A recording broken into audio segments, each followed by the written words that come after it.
these are the two gentlemen, who have taken their time and effort for us to be here on the podium. I'll be taking them through some basic questions that I will ask them. But typically a session like that, gentlemen would start with me advancing, we introducing the speakers, and then we get to the meat of the session, that is entrepreneurship in the. But here I would like to have a twist in the kahani mein twist, what you call it. It's all about stories today, right? So I would like to introduce the audience to you. Just give you a gist and flavor of who we have today in this hall. You are on home ground, Sriram sir, but for somebody like Arjun who's making a debut on speaking at forums today in Goa, he's been called to the length and breadth of the country because of the success of his D2C business, and he's mentoring a lot of people across this. In fact, he told me that he was about to go to Singapore yesterday, but thankfully he didn't go and he's here today. So, sir, we have here the cream of Goan business, Arjun.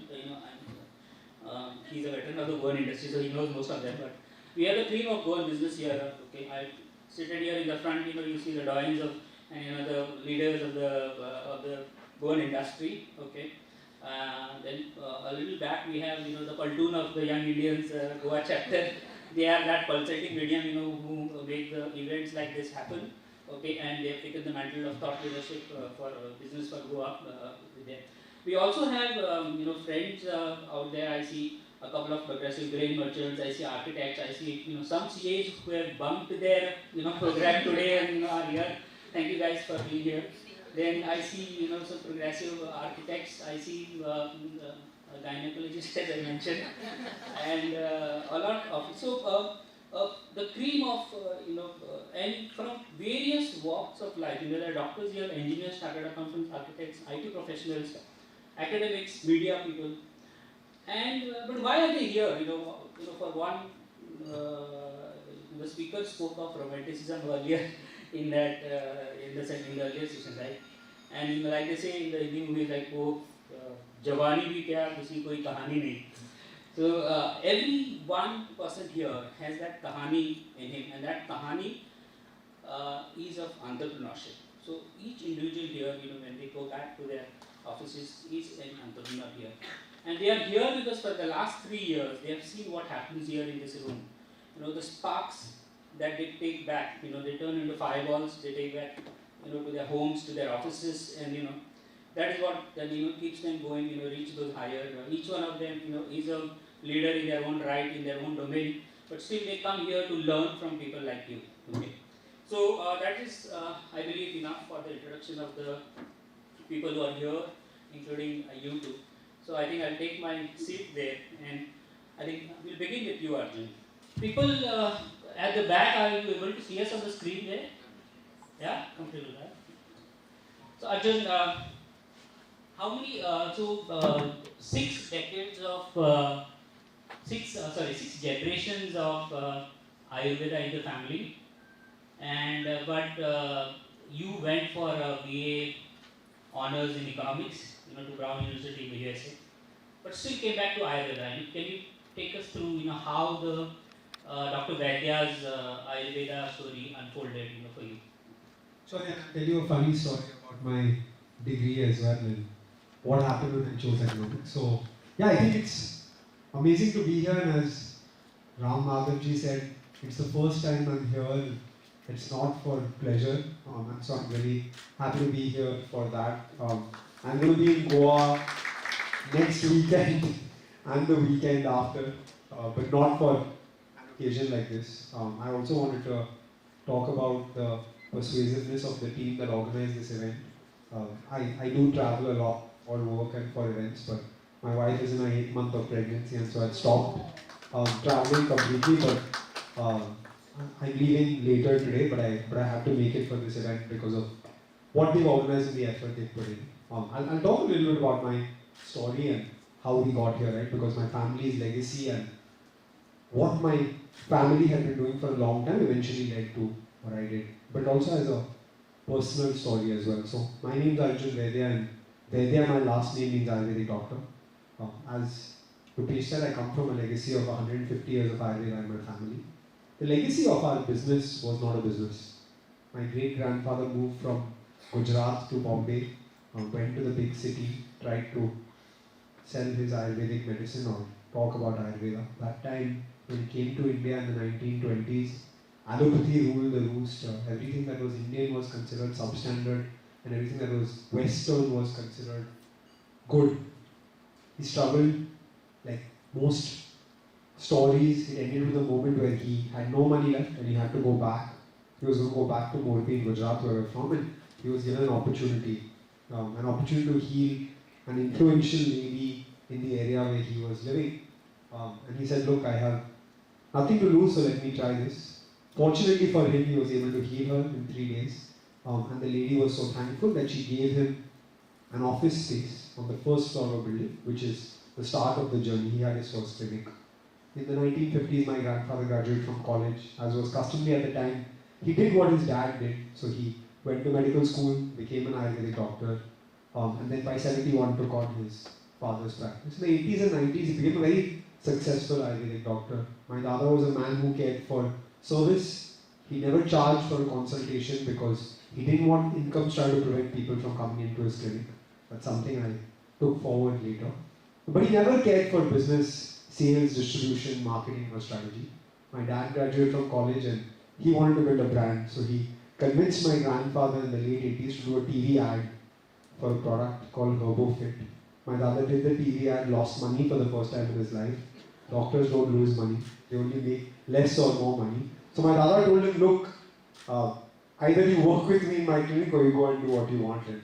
So eventually he ended up starting a business in the jewelry and watch space, which is my family business.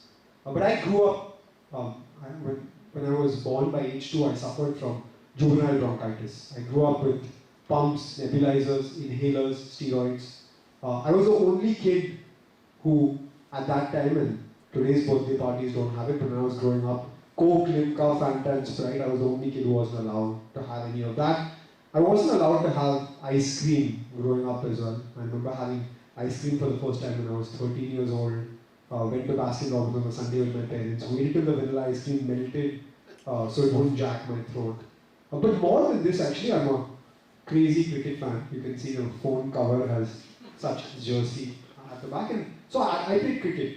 And for all of you who spend time in Bombay, we don't have grass and space. The cricket fields are only dust. So I was the only kid who was playing golf and squash while my friends were playing cricket and football because my asthma prevented me from playing these sports that all my friends were playing. So obviously it had some, what I thought, negative impact in my life. It didn't allow me to do what I wanted to do. And so I got on my grandfather's treatment, and by age 15 I was cured of asthma. First thing I did was play cricket, and I went to a school which was an international school. There weren't so many people who wanted to play cricket. I was the only guy who showed up to every practice, so even though I wasn't the best player on the team, I was the captain of the school cricket team. And for me, that was a turning point in life. It wasn't a great team. We played only 4 matches, lost 2 and won 2, but Ayurveda had allowed me to do what I really wanted to do. And so it started meaning more to me than just family legacy. I went to college in the US. I did my undergrad at a university called Brown. My grandfather convinced me, after he cured me of asthma, I spent a lot of time growing up with him. I transcribed our family formulations from the scriptures to the computer. And so he convinced me to study biotechnology and come back and take on the family legacy. He said he would pay for my education. So I went to this liberal arts college in the US. First year I didn't go to a lab. I told him I like economics and politics more. And he stopped paying for my education. And so I graduated with economics and politics, but my dad had to pay and not my grandfather. But you know, my time in the US taught me something. My first week of college, there was a Dutch girl who lived in my hall, in my dorm hall, and she was teaching yoga on campus. Now, it was very odd to me that she was teaching yoga. And after spending a little bit more time in the US, I saw yoga mats, yoga gyms, yoga apparel, Lululemon, a multi-billion-dollar industry in the US. And I started thinking to myself, look, it's amazing that yoga is global, but it's not so amazing that Indian companies have had nothing to do with this. In college, a friend gave me this band with the Indian flag in 2011, and I've been wearing it on my hand ever since, and um, very patriotic. And so I called my grandfather from campus and I said, it's not fair that this happened with yoga. We can't let the same happen with Ayurveda. So I moved back to India in 2013. I worked in finance for 3 years. My grandfather unfortunately passed. This was a different time in India though, right? I came back to an India where we were happy to consume quintessentially Indian brands. The fund I was working with was an investor in Fab India. E-commerce had just started coming up. I was a young member of the team, and so they said, hey, go and work on this thing called e-commerce. I realized it wasn't a fad, and 2014 government changed, Ministry of Ayush was created, and hundreds of thousands of consumers like you became interested in the science of Ayurveda. 2016, my grandfather passed, and so I thought it was my responsibility to do something with this name that we have. So I quit my job in October 2016 and started an Ayurvedic products company, taking my grandfather's formulations and products from a clinic to hundreds of thousands of consumers. That was the idea. We went offline initially, and for all of you who know the way the offline works and offline world works in Rupesh, you know, I signed up 6 distributors, had a big launch event at a Taj Lands End Hotel in Bombay, and I put 10 lakhs of stock in the market, and I thought, this is amazing. I'm a finance guy, so I'm making an Excel sheet, says 10 lakhs, 20 lakhs, 50 lakhs, 1 crore, 5 crores, everything's great. And then 3 months later, I got 90% of the stock back. And that was the ask for the money. Yeah, well, I asked for the money, they gave the product back, they said never sold. And that's the first time I saw failure, and failure is a big part, so you would also say, of entrepreneurship. But then my wife, who was my girlfriend at the time, she was in the founding team of a company called Nykaa. She told me, hey, you're doing this thing offline, obviously it's not working. Online is really working. I've seen it in Nykaa, why don't you look at that space? So we got engaged, I convinced her to leave what she was doing, join me. And then over the next 3 years, we had an amazing run. We went from zero to India's largest Ayurveda brand online, launched 80 products, reached 2 million transacting customers, got up to 5,000 orders a day, but most importantly, and the biggest success of our business was we got Ayurveda as a 3-4-year-old company with 16,500 pin codes in India. So we reached more than 60% of India using the power of digital. And I think it gave access not just in Bombay, Delhi, Bangalore, Calcutta, Hyderabad and Goa to customers get Ayurveda, but my grandfather's free consultation and high quality products reached Muzaffarnagar, Anantnag, Imphal and Trichy to all those customers who needed it. So I think that's my journey and my story of sort of taking my family legacy using entrepreneurship and then the power of digital to take it across the country. And I think hopefully did something for an Indian science by taking it to the new age. A little deeper in your story, Arjun. It is one of the few brands, you know, that define the D2C space, right? And you are one of the earlier successful exits also in that space. And when you're competing with brands like the Patanjali's and Vaidya now, Dabur of India, I will not say the word. So how do you differentiate your proposition to the consumer from what that were already there? Were you looking at a different consumer segment in all, or was it a different product portfolio? What was your differentiation when we look at those? We all talk of the blue ocean theory, the white spaces in the right. So how do you define your white space in that? Yeah, I remember someone asked me in like at a launch event 2016, Economic Times had come for interview, and they said, how do you view your competition, Dabur, Imami, Patanjali, Himalaya? And at that time I said, look, one thing I am is a realist. I'm just about to start here. That's my aspiration, not my competition. But I think the mistake we made going offline was, I was 25 years old at that time. I didn't have enough capital. I didn't know how to compete with these brands, and I didn't have a right to win against these brands, right? And so I failed miserably, and that failure taught me that I need to have all of these things. When we went online, actually, nobody was focusing there, right? And so, while it seemed like an absolutely crazy idea, and we did a bunch of crazy ideas at Dr. Vaidya's, the first product we launched was an Ayurvedic hangover product, which used to get lots of traction in the weddings in Goa. We launched the world's first Chyawanprash in toffee form. because we realize that kids don't. Chavaprash is very good for kids, but they don't like that black, bitter, sticky, inconvenient paste for daily business. So can we find a way for their parents to convince them to have it, right? And so when we thought of our business, actually, we said, look, this industry is really large. There are really large businesses, but there are still wide spaces that emerge, and online was a space that nobody was doing. When today it seems like a good story, Dr. Vaidya's scaled, sold the business, etc. That, but I can tell you in 2017 and 18, when I tried to convince even my father's friends or my parents to buy Ayurveda online, they didn't believe me. But I think that risk of being able to play in a space that actually nobody else was playing in was the reason that we were able to establish something of success and eventually scale. And I can proudly say that even today, Dr. Vaidya's website sells more than Dabur and Patanjali's websites put together. Deserves an applause.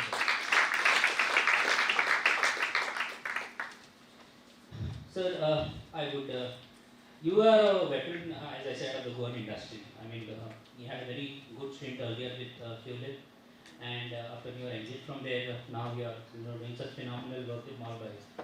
Can you take us through your early years in Goa and how the business panned out then, and when it came in, how was it like? So good afternoon.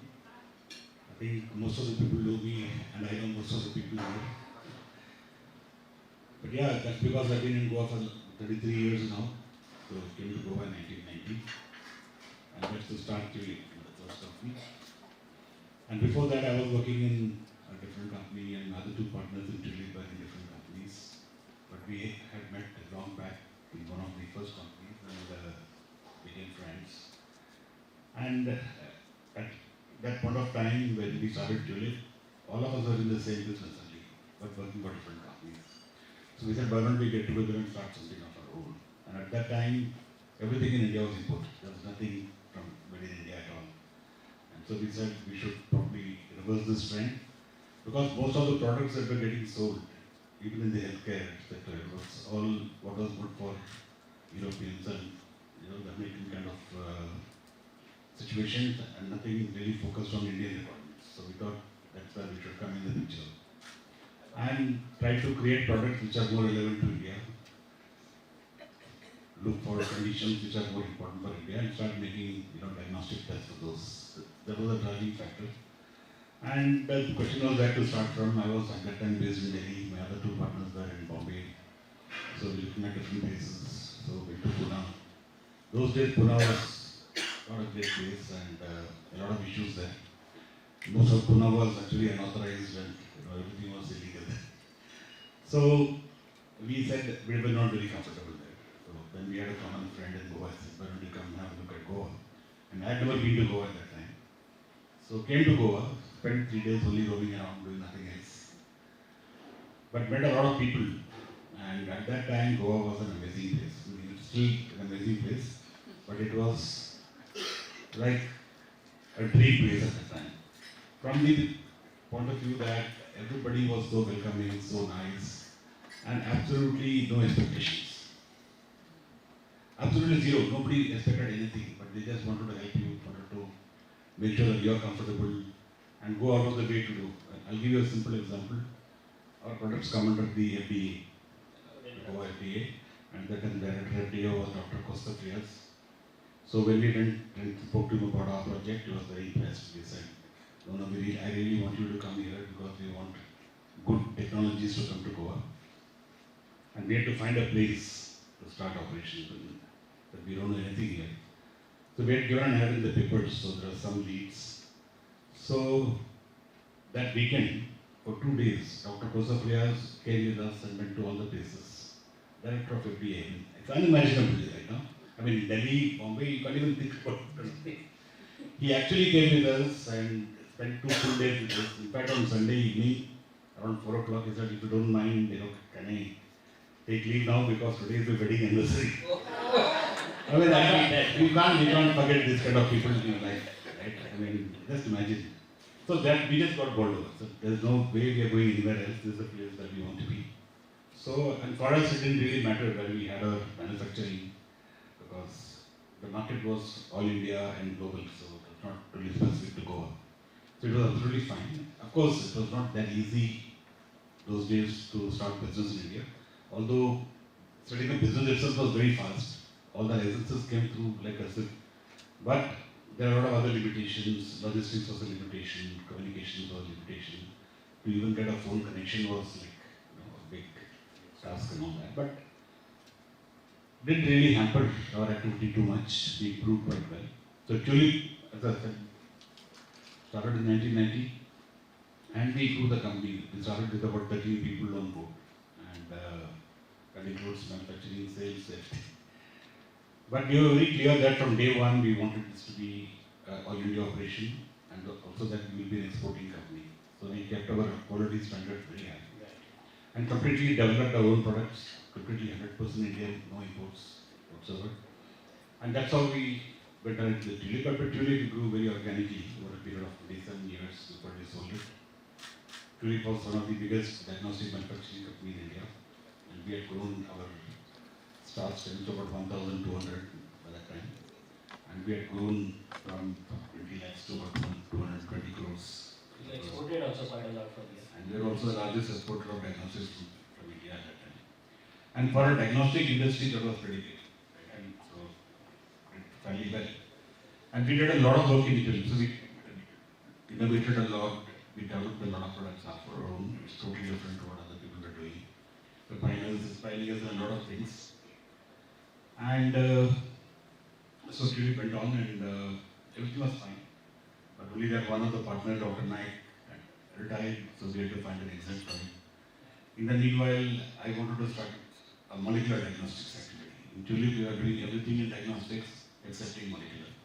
And it was very clear that the future was going to be molecular because the real, let's say, gold standard technology is the molecular diagnostics, right? Which is the most accurate. So it was very clear that as we go along, that's going to be the future. I started a small project in Tulip itself, but then I met my current partner in Molbio, who was running a R&D of his own private R&D. So which year was this? Molbio? It was in 2009. Friends, this is 2009 and many of us here, even I didn't know, we just started, this is 2-3 year phenomenon, COVID happened and Molbio went. So it's 2009 that they conceived this and they finally, almost... Yeah, so we decided to make this what we have today, the TrueNat, which is globally the only point of care molecular platform which can do about 35 different diseases. So we conceptualized it, we knew what was required on the ground because from my past experience in Tulip. And also I was also a WHO consultant for a few years. So I learned a lot of public sector from WHO and understood the pulse of the need. So it's very clear that if molecular has to be successful, it has to go point of care, otherwise it's not going to be. That's what we started doing. So we today have, of course, a final, really truly point of care platform. And that took us about 10 to 12 years of work to get it ready and to make it into a commercial product. So you saying 10 to 12 years of research and development without having an end in view, right? So I mean, that is quite some commitment, I believe. We talk of R&D and Indian companies, but this is one true example, and no wonder it has paid dividends here. So so we talk of entrepreneurship and the India stories. So TrueNat or Molbio, the kind of work that it did during the COVID period, the number of lives it saved, the number of tests done, the number of countries it helped. Could you just elaborate something on that? Everybody is here eager to know about all the good that has happened out of TrueNat and Molbio. So TrueNat was not meant as a COVID platform at all. Nobody knew about COVID at that time. So TrueNat was meant to be a tool, a platform which can do multiple diseases at the first point of patient contact, which we call the point of care. So we started with the test for tuberculosis because that was where the biggest need was. Because TB is a big problem in India, for example, and a lot of people go through the real hell suffering through TB. A lot of people die because of TB. In fact, about 300 to 400,000 people die every year because of TB. Probably more than how many people died of COVID actually. Right? So it is a bad disease and there was no solution. The major issue was lack of diagnostics. So that's why we came in the picture and said this is what is going to work. So we are working on TB. The test was ready and we are about to roll it out in the National TB Control Program, and that's suddenly when COVID came. So the program had already procured our machines. They had about 1,500 machines through the TB program. And when COVID came, we already had a test for COVID because our R&D had sort of already planned for it when it came in China first and started working on it. So by the time it came to India, we had a test. You had a test. So then it went to ICMR and then immediately the government came back and said, no, we want this COVID test now. So forget the TB part for the time being. So we will use all these machines for COVID. So there was already 1,500 machines in the, all over the country. 1,500 So machines. it was so easy for them to take the COVID test and then take it all over. For the first, I would say 8 to 9 months of COVID, I think we were the largest supplier of COVID tests in India. So from that point of view, yes, it made a very big impact. And happy that we could do it. It was very challenging times because everything was like, you had the lockdowns and all kinds of stuff. It was absolutely a nightmare. But hats off to the team. We worked 24/7 for those 9 months. Not even one Sunday, no holiday, nothing. And 3 shifts. 24/7 in 3 shifts in Goa. In Goa for 9 months, 8 to 9 months. So that's how it was, but a lot of pressure, but happy that we could scale and we were there at the right time. So probably one thing about all the entire growth stories are that you have to be with the right product at the right time, at the right place. So that's what happened with COVID. But then it's also happening with TB. Not that it was COVID story. So another TB story, now getting back to TB, continuing as a TB story, but that's how it works. So in TB, I believe India is one of the highest load.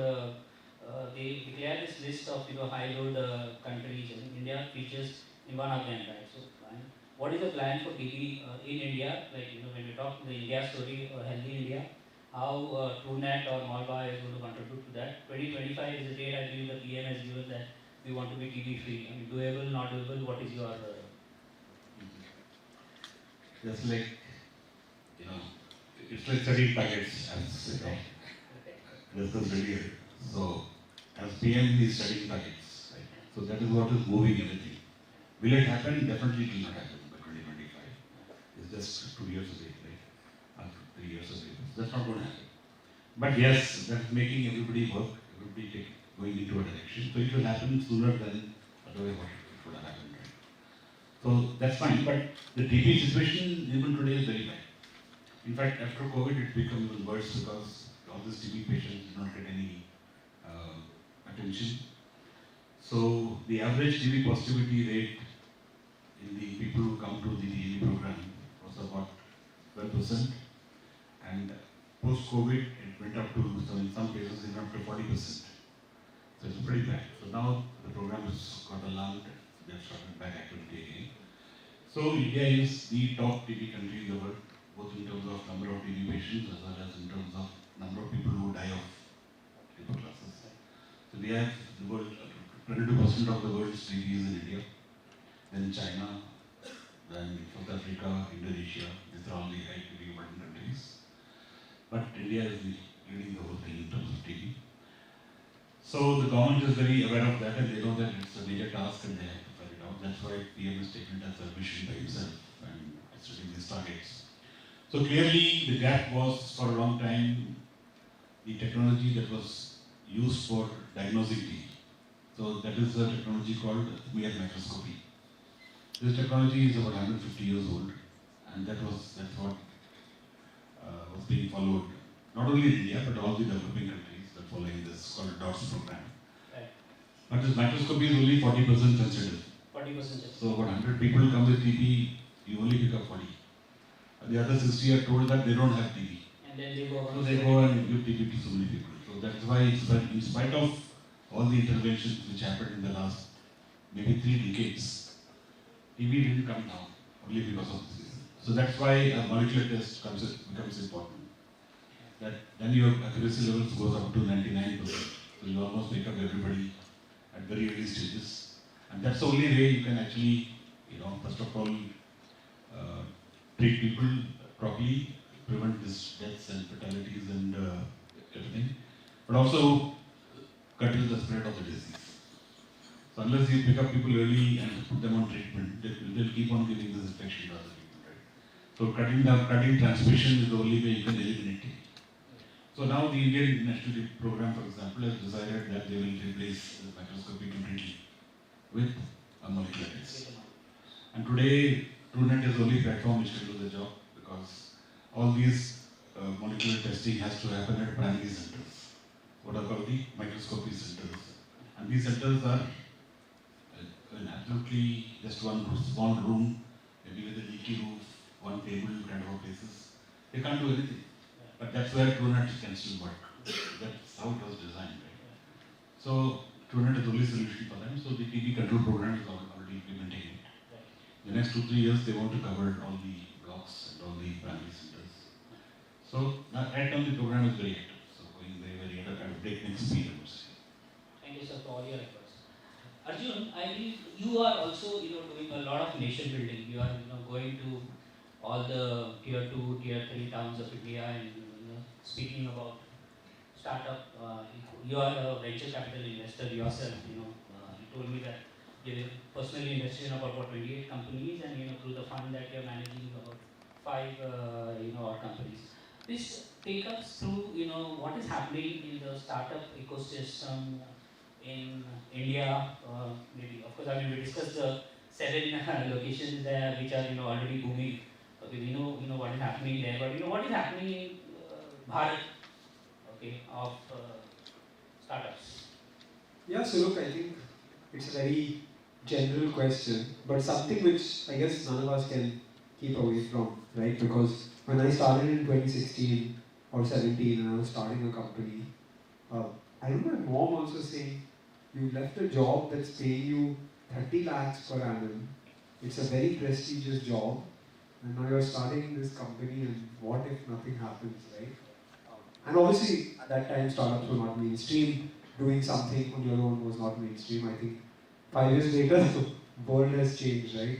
We now have a TV show called Shark Tank on prime time television, and startups is the coolest thing there is, right? But I think aside from all that sort of buzz and press and PR, all of those things, I think I built a business. I was able to sell it last year, and then spend a lot of my time, other than being an investor professionally, giving back to the ecosystem, helping founders.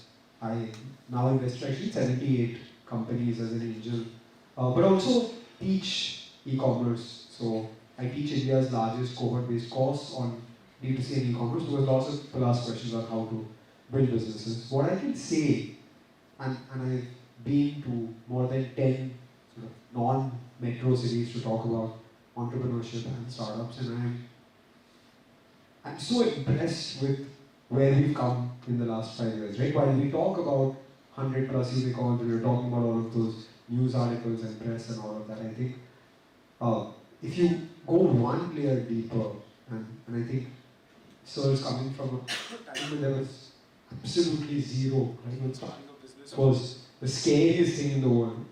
I think the amount of excitement, enthusiasm, and knowledge. I was just speaking to someone the other day, and I can guarantee you on a weekly basis as an investor, I meet at least one person below the age of 25 who is 10x smarter than me when I was 25, right? And that, for me, other than all the news, all the press, all of those things, and these people who are 22 and 23 pitch to me with more confidence than I have today, it shows that we are in a good place. Obviously, there is one challenge that we all see. Look, the reality is, like, while Sir spoke about what happened during COVID and being at the right place at the right time, the one thing which sometimes people miss is that it's not just being at the right place at the right time. It's 9 years of effort that created that luck to be at the right place at the right time. And so actually, when when people read about, hey man, you have this amazing exit and you did all of this stuff and your brand was a success, there were, I can tell you, more than 100 times I would sit at my office at the end of the day saying, I went to an Ivy League college, I had a really good job out of college, and I got 0 sales today. What the hell am I doing with my life, right?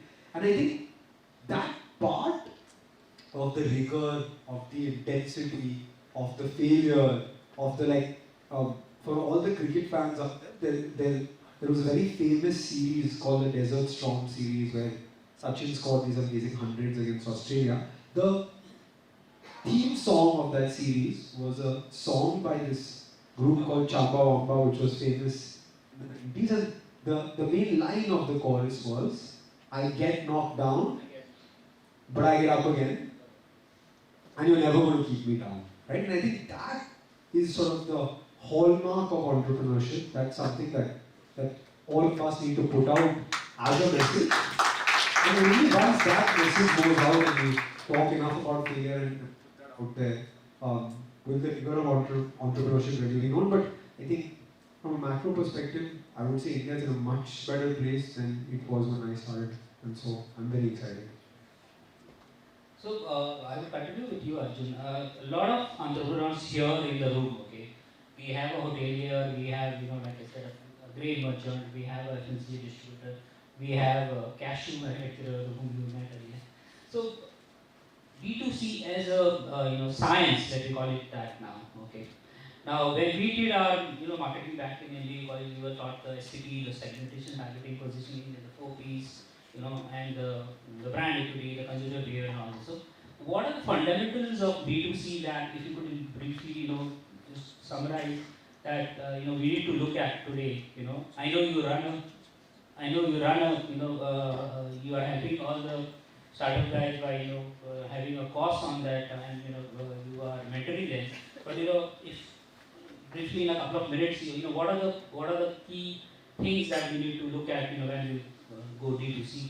Yeah, first off, I haven't done an MBA, so most of the things that you said were you are better off. alien to me. I did my GMAT and then I never ended up going for an MBA. And then I remember in 2017, my dad showed me my yearly P&L and the loss was more than ₹1 crore, and he said, hey man, this is more valuable than a Harvard MBA. But I think, look, I'll try to summarize it. Obviously, it's something I spent a lot of time on and it's difficult to talk about so quickly. But look, I said something when I talked about Dr. Vaidya. I said that in 3 years of running a digital business, from one warehouse in Bombay, you were able to reach 2 million people across 16,500 pin codes in India. You know how challenging it is to run FMCG or offline distribution in one city. And so I started this podcast as well called Direct to a Billion Consumers because D2C, e-commerce or new age channels of distribution gives you the ability, and look, it doesn't work for every single product, but for the products that it works for, it gives you the ability to go so wide, so fast. Right? Think about being in 16,500 pin codes with offline distribution. I think Unilever has taken like 70, 80 years to get there. Right? And so that's the superpower that you have. One, you can reach really wide, really fast. The second superpower which you have as a digitally enabled business is data. Right? So between a manufacturer in the offline channel and a consumer, there is a super stockist, a distributor, maybe a wholesaler, then a retailer, then the end customer. And with digital, the great thing is that for all my 2 million customers, I had names, addresses, email addresses, and products they bought. And being able to, whenever I launched a new product, I had 2 million customers that I could just send an email to or an SMS to and have that conversation, right? So I think for the products that it works out for, it's a really powerful mechanism for consumption. I think the one great thing that COVID did for us is my parents, who were parents of an e-commerce entrepreneur, had never shopped online until then, even though I tried to convince them multiple times, they never used it. My dad placed his first order on Amazon in April 2020 because I guess he had no other option. He's placed more than 50 orders on Amazon now. And now he goes on D2C brand websites and he orders, like he goes on his Instagram feed, he'll see a product, he'll order this quinoa pasta, and if it takes more than 3 days, he'll call the company's customer care and he'll say, you're in Bombay, I'm in Bombay, I know my son runs an e-commerce business, how can it take 3 days to reach me? My mom didn't have online banking set up until the pandemic started. She set up her online banking. Now when a store doesn't accept GPay, she tells him, it's the 21st century, how can you not accept digital payment?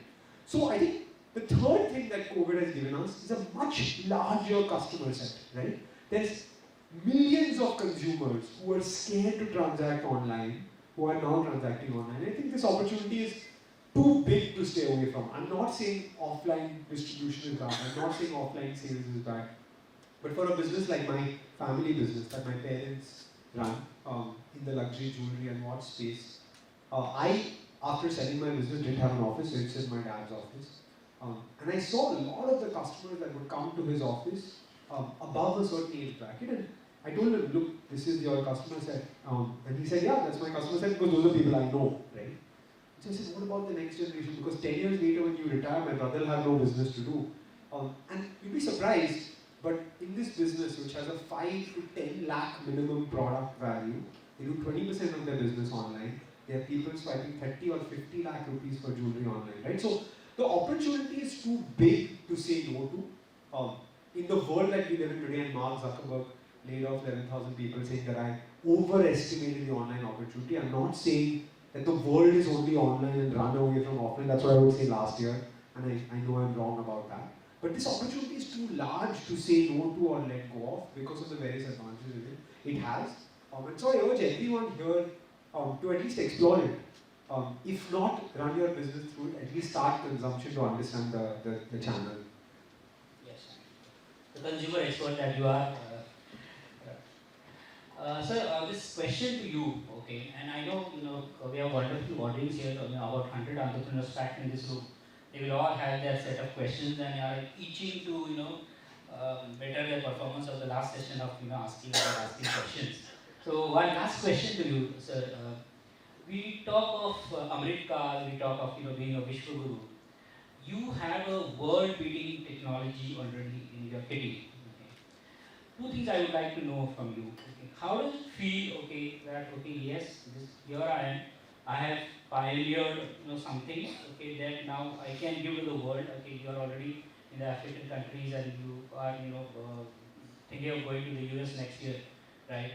So one is, how does it feel, because that, and in terms of credibility, in terms of acceptance, from the outside world, to that feeling.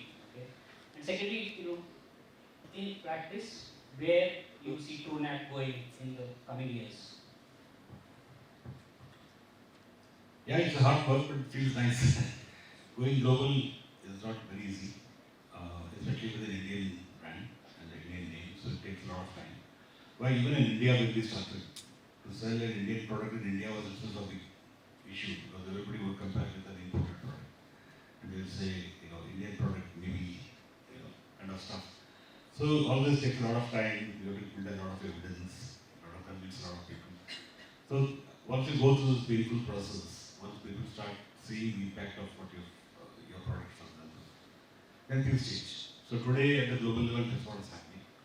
Now globally, everybody wants our product. And especially when I'm saying everybody, I'm talking about even the big institutions like the WHO and Unitaid and even agencies and so on. And they're all wanting to see that our technology is implemented in all the countries of the world. Today they are doing marketing for us and we are also doing our own marketing. So that's how things change. So once they get convinced that the product works, and once they can demonstrate the impact of it, that's the key. It takes time, it's painful many times, like you said, it's frustrating many times, and sometimes you question yourself, why should I do all these things? But then ultimately, you just go along because that's what you want to do. You know that ultimately you will reach there. Fortitude is one of the greatest qualities of an entrepreneur, right? So you have to, there's no other way, right? And I think, like you said, failure is, I think, the biggest learning episode in any entrepreneurship journey, right? So unless you fail, you'll never understand what it is to be successful and how you can be successful also, and how you can avoid the failures. It's a very learning experience to be failing on, even not even once, maybe a few times before you come to some product. If it happens with everybody, happened with us also. We also had a lot of failures in the early stages. So that's how it works, but I agree with what he's saying that definitely today the opportunity in India is tremendous. It's opened up in a very dramatic way. It was just happening even before COVID, but COVID sort of completely changed the scenario. And the kind of entrepreneurship spirit that I'm seeing today, I've never seen in my life. Right? And so many people with so many bright ideas wanting to do and willing to go through the economy. Amazing. So I think we have this opportunity and we should definitely, create a better ecosystem so all these people can bring their ideas to fore. Happening slowly, but if all of us also can play a role in this, I think that's a great job done by itself. Thank you. So I think we'll open the questions to the floor. I know, you can raise your hand and you can tell us whom the question is directed to, and we'll ask the gentleman to answer it for you. Can I have somebody pass the mic, please? Who's going to be the first one? Rohit here, he has a question. Pass his mic.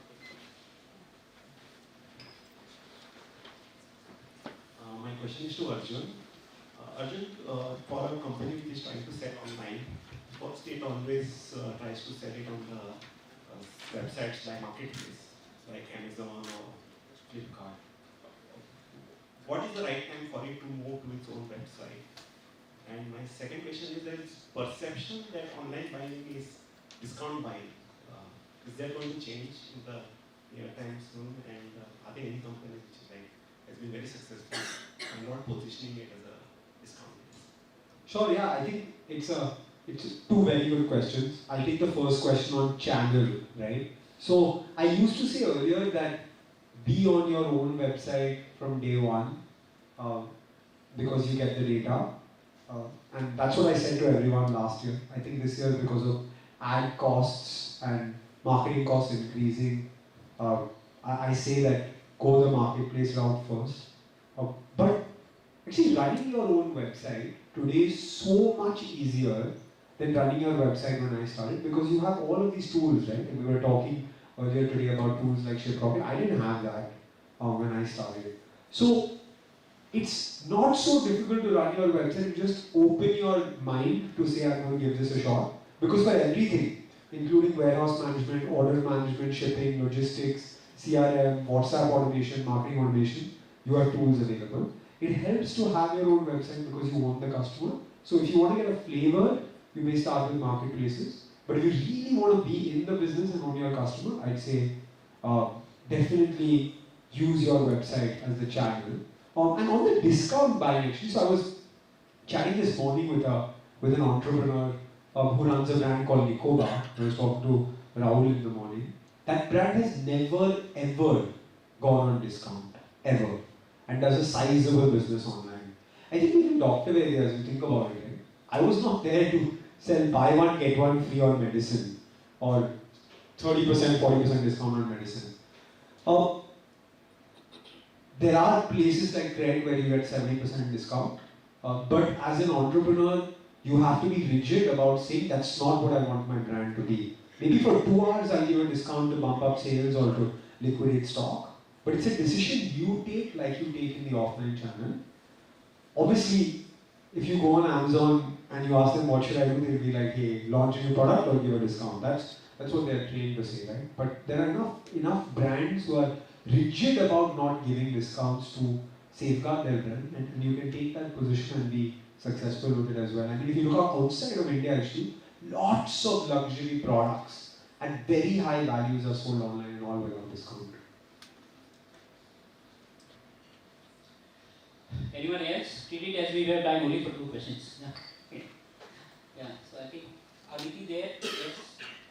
Please say who the question is directed to, and then say your question.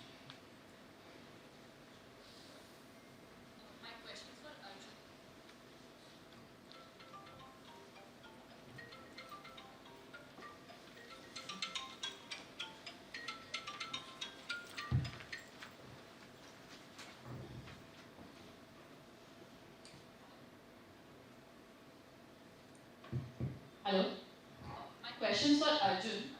Arjun, you said you invested in 78 companies. I mean, that's a lot of companies. The only question I have is, what is that one thing that you look for when you're investing, like, when you're basically putting your money into somebody else's business? See, when we we are all entrepreneurs, we bootstrapped our companies, put our own money, but we are believing in our idea. What is it that you are seeing when you're putting your money into somebody else's idea? Yeah, I think it's a great question. And as an entrepreneur, while I was building my business, I didn't do any of this. I only did it after I sold my business because I felt like I had a duty to give back to the ecosystem. It's not so simple as one thing, but my sort of philosophy of early stage investing, and I only invest in sort of early stage companies, is 50% of the founder. Who is that person? Are they going to fight through tough times, and do they have a right to win? What do I mean by right to win? I mean, there are lots of problems in space that need to be solved, but I am not an aerospace engineer, so I couldn't solve it. Right to win, I. So 50% on that, 20% on market size, especially in consumer products, and Sairaj will know this as well. A lot of us base our decision on consumer products, or the way we look at consumer business bases our consumption. And the reality is that 82% of Dr. Vaidya's customers didn't even live in cities like I did, right? So 20% of my decision on size of market, is the market really, really big, or is it some urban niche elite phenomenon that I consume?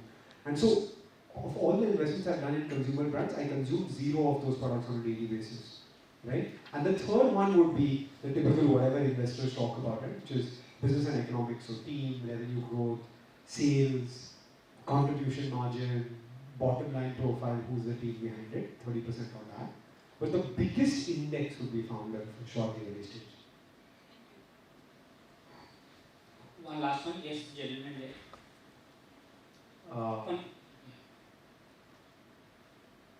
Yeah, we'll have two. We'll have that one and then we'll have two. Congratulations to both the eminent speakers and the guys. My question is to Sriram, sir. After being now a unicorn, what's your biggest challenge to scale this business? See, unicorn was not the target. It just happened. But the idea is to be global, take the company to global levels. And we definitely want to be a leader in the global arena, in the molecular diagnostics space. So that continues to be the objective. But I think the overarching objective is to try and see how our platform can benefit patients all over the world. So that's the bigger driving force, more of the passion part of the story. But yeah, the idea is to keep growing and reaching as many people as possible. Thank you. There's one last one, guys. I'd direct my question to Sriram, sir, but if Arjun has a comment on this, I wouldn't mind as well. It was heartening to see the story of the gestation period of your, it's like 9 years of hard work and then so on. In a world where startups and the venture capitalist expectations from startups are so like, okay, show me progress tomorrow, and okay, next week what's going to happen? Oh, let's go double the following week. How does that, do you think, in that kind of an atmosphere, how do ideas which have longer gestation periods, how do you, try and make sure that they find the right timeline, so you don't just like hurry through it and come up with something, some fluff product, right? How do you see India in terms of finding whether the venture capitalists are able to recognize and help these kind of ideas come up? So one thing, and also from a venture capital side, a comment I would. Thank you. Yeah, I think the venture capital ecosystem is also maturing quite well in India now. Earlier it was more of IT story where people were looking at quick kind of things to happen, returns and so on. But it's not sustainable in the long term. People understand that. And now with the venture capital industry itself diversifying into investing into core sector as it's manufacturing and so on, it's very clear that nothing is going to happen overnight. So people will have to wait it out. So it's now more of these companies who are willing to wait it out for say 10 years, 7 to 10 years kind of horizon, is how things are changing. Nobody's talking about 2-3 years anymore, from my experience at least. And it's very clear that if you don't give it that time, you're not going to get the returns as it is. Right? So even the funds themselves are now configured is such an important part of the framework. So I think it's changing now. At least we also have a private equity investor, Motilal Oswal, and now Temasek. But they have not been chasing us for anything at all, and they're quite happy with the way things are going. Of course, the investment significantly, but even then, they don't come and keep saying, "No, what are you going to do next year? What's your plan? How much times?" Those kind of discussions don't happen anymore. But they are happy to talk about the technology and how they're growing in terms of impact story. So I think this ecosystem is also getting mature. Yeah, I think the one thing I will say is the industry on both sides, on the startup side and the investor side, has grown exponentially. And so as a startup, you have so much more choice as well, right? And so as a VC, I shouldn't be saying this, but I'm saying this. As much as the VC does DD on you, you should do DD on the person that's coming in with you, because it's very easy to raise money, right? It's easy to take in money. But then you gotta have lunch or dinner or a 1 hour phone call with that person once a month for the next 7 years. So, as one founder told me once, if you're okay to have lunch with that investor for the next 7 years, then that's fine, right? And so I think it's also your prerogative as a founder to do that deal, and I think VCs like me are totally okay with that. So everyone, that brings us to another session.